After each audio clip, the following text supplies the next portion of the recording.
For today's video, bagong na alamang ang bida. Iyan ang aking niluto mga kakusina. Ayan, papadala ko yan sa Hawaii.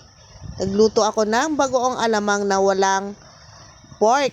Dahil bawal ang pork sa airport, kaya cooking oil lang yan mga kakusina, bawang at saka sibuyas. Ayan, hindi yan maalat na bagoong mga kakusina. Masarap yan na pang sahog sa pakbet or pinakbet. 1.5 kilong bagoong alamang ang aking niluluto dyan mga kakusina.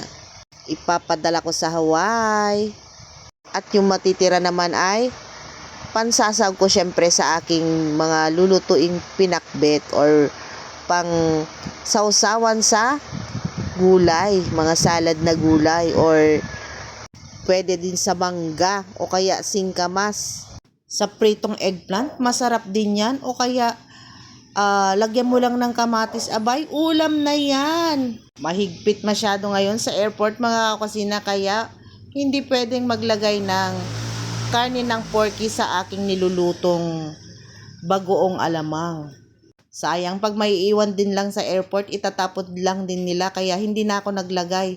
Pagdating na lang sa Hawaii, saka na nalagyan ng pork kung gusto nila maglagay ng pork sa bagoong alamang na pansahog sa pakbet. Ayan mga kakusina, ang aking nalutong bagoong alamang.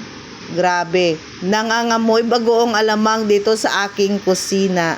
Makapit pa naman ang amoy nitong bagoong alamang. Naglagay nga pala ako dito sa aking nilulutong bagoong alamang ng suka mga kakusina para matagal ang shelf life ng bagoong alamang na aking niluto. Ayan, maraming salamat sa inyo lahat mga kakusina. God bless as always.